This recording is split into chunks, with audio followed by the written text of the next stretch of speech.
Imagine a country, second largest landmass on Earth. Universal healthcare, a seat at the G7 table, 10 provinces stretching from the Atlantic to the Pacific, sitting on top of the wealthiest nation in human history.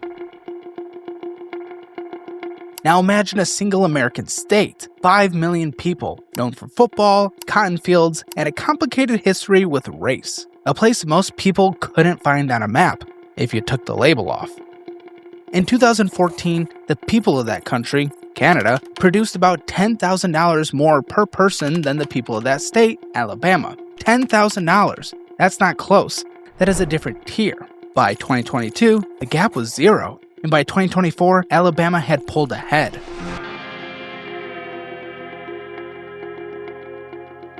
A state that ranks 47 out of 50 in per capita GDP among American states is now outperforming an entire G7 nation. Person for person, dollar for dollar. When the Globe and Mail, Canada's most respected newspaper, sent a reporter to Huntsville, Alabama in February 2026 to investigate, the headline hit like a freight train. Out of nowhere, Canada became poorer than Alabama. The article went viral. Canadians were stunned. Will the government admit that under its policies, Canada is now poorer than Alabama, America's fourth poorest state?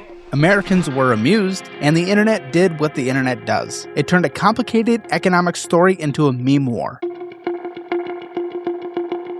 But behind the memes, behind the shock, behind the wounded national pride, there's a real story. A story about what happens when one place decides to compete for every dollar of global investment and another place assumes the money will always be there. This is that story.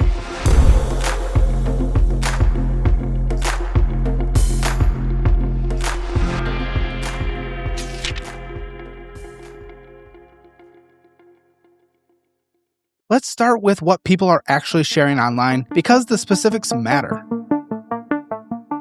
GDP per capita is total economic output divided by population. It's the single number economists use most often to compare how productive different places are. It doesn't tell you what the median person takes home. It doesn't tell you about healthcare or happiness or crime. It tells you how much economic value a place generates for every person living there. In 2024, Alabama's GDP per capita was approximately $63,000. Canada's was approximately $44,000. That's a gap about $9,000 per person in Alabama's favor. But here's what makes this so jarring. In 2014, Canada was ahead by roughly $10,000 per person in this exact same metric. So in the span of about a decade, a $27,000 swing. The comparison was first put together by Trevor Town, an economist at the University of Calgary. He took data from Statistics Canada and the U.S. Bureau of Economic Analysis, adjusted for purchasing power, and ranked all 60 jurisdictions, 50 American states and 10 Canadian provinces, side by side. The results were devastating for Canada. Ontario, the economic engine of the country, ranked 48 out of 60. Quebec ranked 55th. The maritime provinces, New Brunswick, Nova Scotia, Prince Edward Island, sat at the very bottom, below Mississippi. Only Alberta, propped up by oil revenues, cracked the top 20. 8 of Canada's 10 provinces landed at the bottom 15 of the combined rankings. The broader US-Canada picture is even more dramatic. In 1981, Canada's GDP per capita peaked at 94% of the American level. For decades, it held relatively stable for about 76%. Then, starting around 2014, the floor dropped out. By 2024, the United States was roughly 50% ahead of Canada on a per-person basis. That gap hasn't been that wide since 1945. Palm himself called it, quote, unprecedented in modern history. And here's the kicker. 85% of Canada's total GDP growth between 2014 and 2023 came from population growth alone, not innovation, not productivity, not new industries, just more people. Strip away the headcount gains from immigration, and Canada's economy has been in a per-person recession for years. To understand how Alabama got here, you have to go back to one date. September 30th, 1993. That's the day Mercedes-Benz announced it would build its first manufacturing plant outside of Germany in a place nobody expected, Vance, Alabama. Tuscaloosa County. Population? Not much. Alabama had never produced a single automotive. The state was known for agriculture, steel mills, and poverty. The idea of a luxury German automaker setting up shop in the Deep South seemed absurd. But Governor Jim Folsom Jr. put together a team, flew them to Stuttgart, Germany, and made a pitch that would change the state forever. Alabama pulled down Confederate flags from the state capitol. They put up Mercedes TriStar logos over the scoreboard at Birmingham's Legion Field. They put Willkommen signs, that's German for welcome, along Alabama highways. And they backed it all up with an incentive package worth about $250 million. Tax abatements for 20 years, over $100 million in bonds, $65 million in guaranteed state vehicle purchases. It was, at the time, one of the most aggressive economic development bids in American history. Critics said it was too much. They said Alabama was giving away the store. Here's what happened instead. Mercedes invested $400 million initially, then $1 billion, then $3 billion. Today, the total stands at over $7 billion. More than 4 million vehicles have rolled off that assembly line. Over 6,300 workers clock in every day. And most importantly, Mercedes proved something to the rest of the world. The Deep South could build world-class products. Honda showed up in 1999, building a plant in Lincoln. $3 billion invested over time. Hyundai broke ground in Montgomery in 2002, $1.8 billion, capacity for 400,000 vehicles per year. Toyota built its engine plant in Huntsville in 2001, now producing 750,000 engines annually. In 2018, Mazda and Toyota announced a joint venture, another $2.3 billion, 4,000 jobs. Today, Alabama has production capacity exceeding 1.3 million vehicles per year. It's the top 5 auto-producing state, and here's the number that should make Ontario nervous. Alabama, a single state of 5 million people, now produces roughly as many vehicles as the entire country of Canada. Canada peaked at 3 million vehicles in 1999. By 2024, that number had fallen to 1.3 million. Alabama matched it. But cars are only a part of Alabama's story. The real secret weapon is Huntsville. Huntsville, Rocket City, has quietly become one of the most dynamic metro areas in America. It sits atop a Redstone Arsenal, a 38,000-acre federal research and defense complex that hosts 65 tenant organizations, including NASA's Marshall Space Flight Center, Army Materiel Command, and the Missile Defense Agency. The economic impact of Redstone alone is $36 billion a year, supporting over 90,000 jobs. Cummings Research Park, the second largest research park in the United States, houses hundreds of defense contractors and tech startups. Blue Origin runs a 200,000 square foot rocket engine facility there, employing about 2,700 people. Down in Mobile, Airbus builds A320 and A220 aircraft, making it one of only 5 cities on the planet where Airbus assembles commercial planes. And then came the crown jewel. In December 2025, Eli Lilly announced a $6 billion pharmaceutical manufacturing plant in Limestone County, just north of Huntsville. It was selected from over 300 competing applications nationwide. The plant will manufacture the company's first oral GLP-1 obesity drug. 450 permanent jobs, averaging over $100,000 per year, plus 3,000 construction positions. The Globe and Mail made a pointed observation. That plant could have gone to Montreal, a pharmaceutical hub, but it didn't. It went to Alabama. Huntsville's population has surged 28% since 2010, hitting 249,000. It gains about 18 new residents a day. It has the highest concentration of STEM workers in the entire country, 23% of its workforce. It was named the #1 emerging tech market in North America by CBRE for 3 years running. The median home price, $259,000. Try finding that in Toronto. In 2025, Alabama recorded $14.6 billion in total economic development investment, a state record, 234 projects, over 9,000 new jobs. Now, was this all organic free marketing magic? No. Alabama receives significant federal money. 23% of all personal income in the state comes from federal transfers. Defense spending alone is $14.4 billion, or nearly 5% of state GDP. That's a fair criticism. But those federal dollars also created the aerospace ecosystem that now attracts billions in private investment. The seed money turned into a forest. This subject matter can be hard to digest, but for most Americans, their personal financial situation is the hardest subject to approach and manage. But with the Dollarwise budgeting app, you can finally take control, and since there's a free trial, you can see for yourself, get a full picture, automate your budget, get powerful insights, and set real goals that change your life. Download Dollarwise or go to dollarwise.com.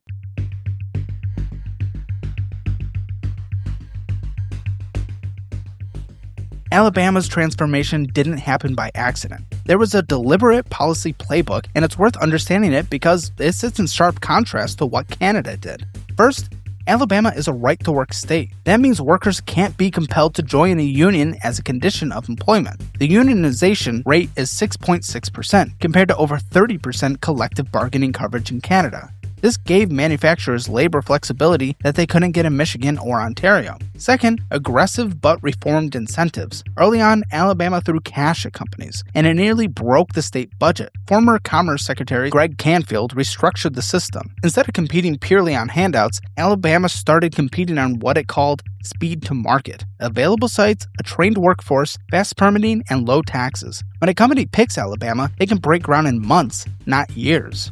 Third, the AIDT, Alabama Industrial Development Training. This state-run program custom trains workers for income manufacturers at zero cost to the employer. You're opening a new auto plant? AIDT will recruit, assess, and train your first 2,000 employees before the doors even open. No other country or state matches this level of integrated workforce development. Fourth, taxes.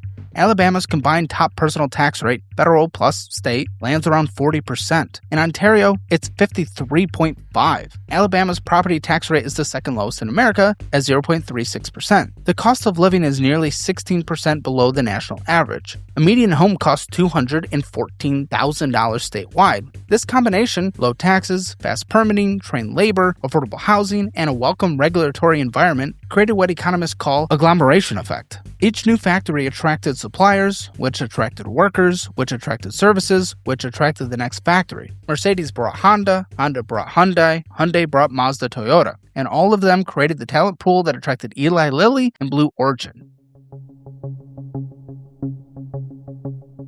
On March 26, 2024, the Bank of Canada's senior deputy governor, Carol Rogers, gave a speech in Halifax that sent shockwaves through the country. She said, quote, "You've seen those signs that say, in emergency, break glass. Well, it's time to break the glass." She was talking about productivity, and the data behind that alarm was grim.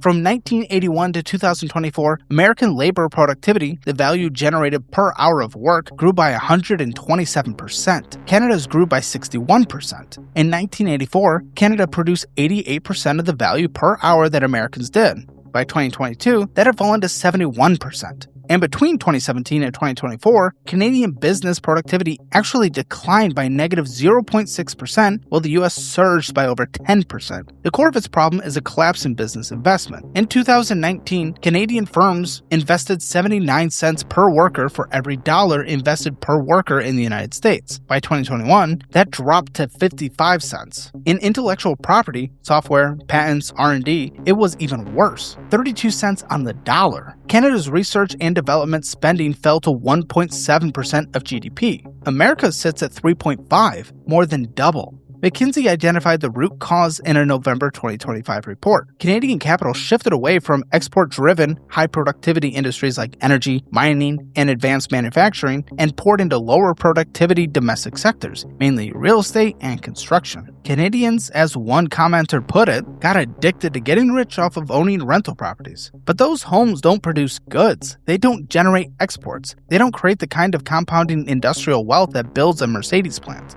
Meanwhile, the tech revolution passed Canada by entirely. The US stock market is worth $55 trillion. Canada's is $2.8 trillion. The NASDAQ alone, a single American stock exchange, is now worth more than every public company in Canada, the European Union, Japan, and the United Kingdom combined. Canada has no Google, no Amazon, no Apple, no Meta, no Microsoft equivalent, nothing even close. Then there's the fiscal picture.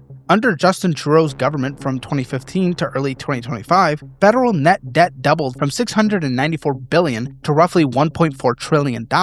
9 consecutive deficits. Program spending surged 66%, from $264 billion to $439 billion. By 2024, debt interest alone reached $54 billion a year, more than all GST revenue combined. That works out to be $1,300 for every Canadian, just in interest. The carbon tax, introduced at $20 per ton in 2019 and escalated to $80 by 2024, became the most politically toxic policy of the era. At the planned rate of $170 by 2030, the Fraser Institute estimated it would have shrunk GDP by 1.8%. Eliminated around 185,000 jobs, and reduced real incomes by over $1,500 per employed Canadian even after rebates. Alabama and the entire United States have no equivalent carbon pricing mechanism. That's a direct competitive cost advantage for every energy-intensive industry. TD Economics summarized the business climate bluntly. Tax and regulation are the silent killers of competitiveness in Canada. If productivity is the disease, immigration policy is the accelerant. In 2023, Canada's population grew by 1.27 million people, a 3.2% growth rate, the highest since 1957. One demographer called it, quote, never before seen in a developed country. In 2024, another 744,000 arrived. 97.6% of all population growth came from immigration. Canada's total population hit 41.5 million by January 2025, up from 35.7 million in 2015, a 16.7% increase in a single decade. Now, here's the math problem. In 2023, Canada's population grew by 3.2%. Its economy grew by 1.1%. When the number of people grows 3 times faster than the economy, GDP per capita falls. That's arithmetic. 2/3 of newcomers were non-permanent residents, temporary foreign workers, international students, asylum seekers. The OECD explicitly noted that lower productivity of recent immigrants comprising many low-skilled non-permanent residents weighed on output per worker. The wage gap between non-permanent immigrants and Canadian-born workers widened to 9.5% to 22.6%.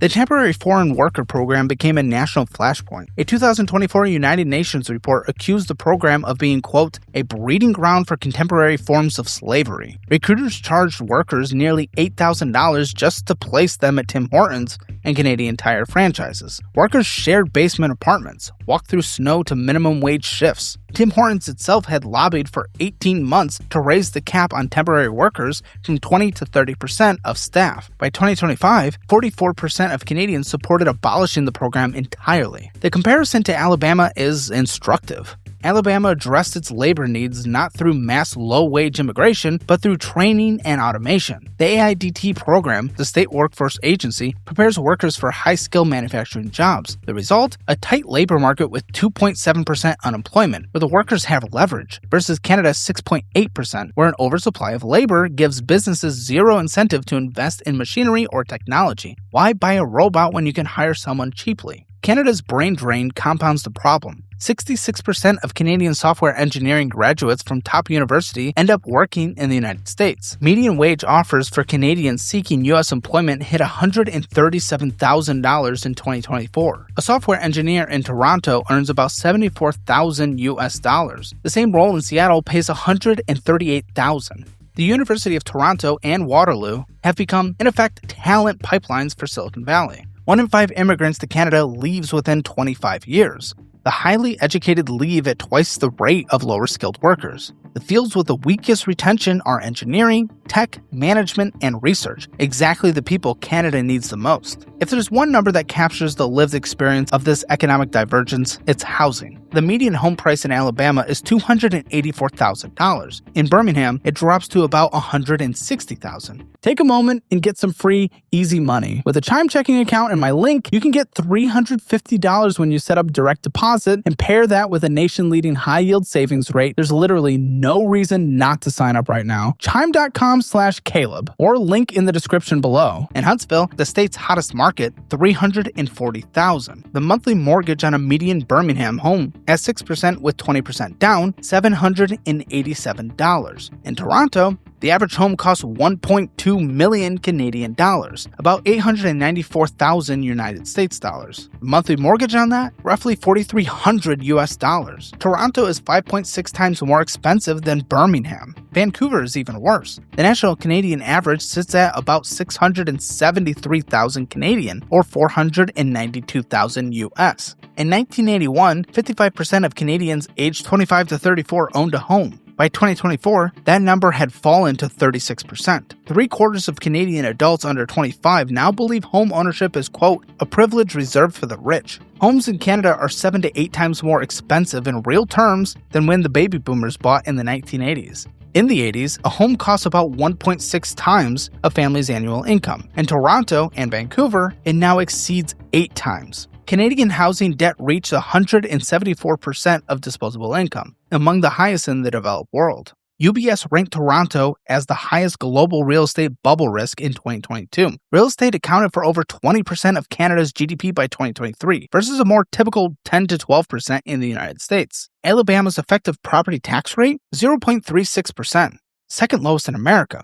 The cost of living is nearly 16% below the U.S. national average. The housing crisis isn't just about shelter, it's about where capital goes. When a nation's wealth gets locked into residential real estate instead of factories, labs, and startups, the entire economy calcifies. Canadian capital went into condos, Alabama's went into rocket engines.